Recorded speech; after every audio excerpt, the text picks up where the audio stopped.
Hey guys, it's Joe. Do apologize for the voice. It's still a little wrecked. The cold is still taking hold of me. But I wanted to bring you this information that I found on the PTR a couple days ago. Didn't make a video about it. I'm not sure why, but here goes. The Dungeon Journal has Dragon Soul available. It does have the ZG graphic on it, but this is Dragon Soul. The main thing I want to point out to you guys is we've heard about the different bosses in here for the most part. But I hadn't heard anything specific about the titles of how they would deal with the last two fights being Deathwing itself. You will see they have now listed them as the Spine of Deathwing and Madness of Deathwing. So that is technically the last two bosses and will drop loot individually, but it is essentially stages of defeating Deathwing. One Spine will be where you're on his back, and Madness is where you will finally encounter him and fight him among the Maelstrom, apparently on islands.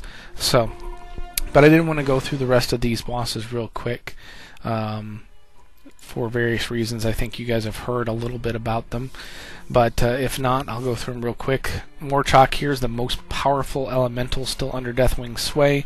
Morchok, once a passive guardian, is now convinced that his only respite will come with Azeroth's demise. Morchok rages against the foundation of Wormrest Temple, Azeroth's last beacon of hope, in the hour of twilight.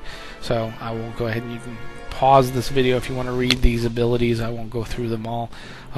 As you will see as we get down the line here, a lot of these have placeholder abilities on them, and they're not finished.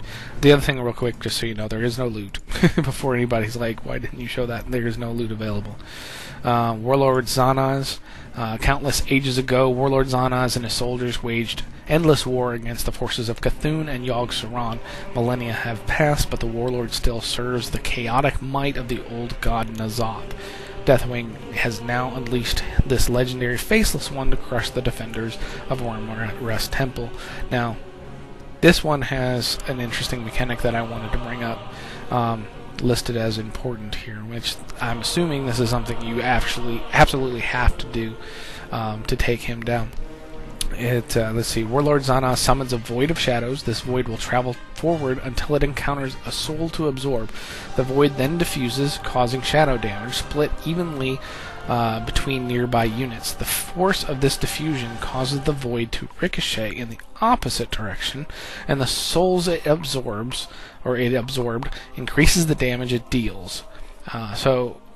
And then we'll see, I mean, that's important because you want to ricochet it into Warlord Ozz.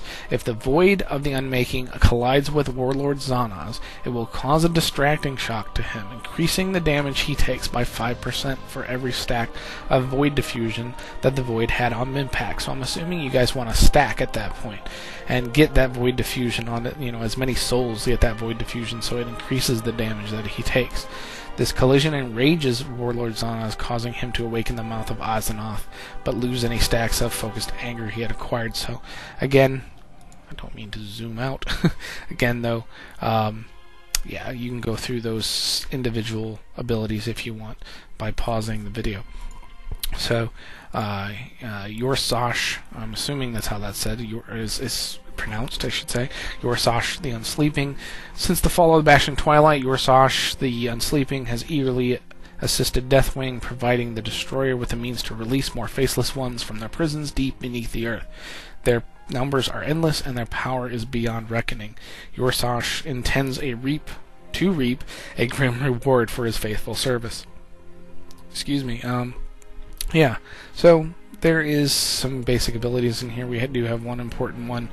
Says he calls to the might of the old god, summoning a globule of their blood. These globules will pass slowly towards Asajj, infusing him with their powers if they reach him. So obviously you want to keep that from happening, so you will have to take those globules down before they get to him. So I do apologize if I'm scrolling too fast for you to pause, but hopefully you'll be able to do it. Agora the Stormbinder. Agora, one of the first students of arcane magic under the Forsaken, showed surprising potential for one who had started learning so late in life, but in her undisciplined attempts to bind elementals into servitude, she was ensnared and twisted by the Windlord Alakir.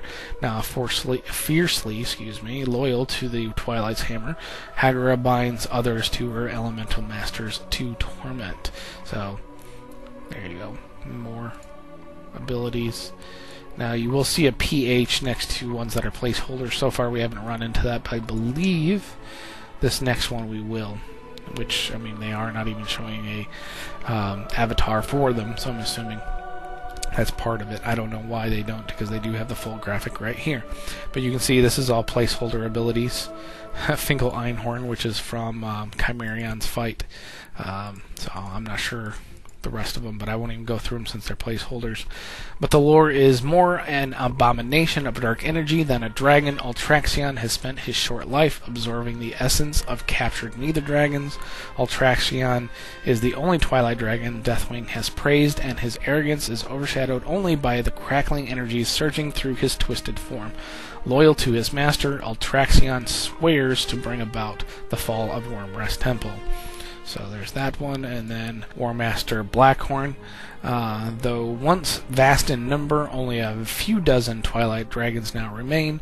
Astride these hardened survivors are the last vestiges of the Twilight Hammer's army, the elite Drake Riders of Deathwing's personal escort.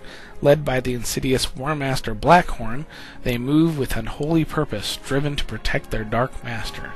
And again, we're looking at placeholder abilities, so won't worry about those. Now, here comes the fun part, the Spine of Deathwing.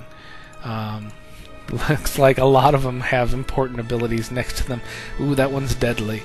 Let's read, shall we? When Deathwing first channeled the Dragon's Soul power against the other flights, the massive energies that were unleashed threatened to break apart his very body.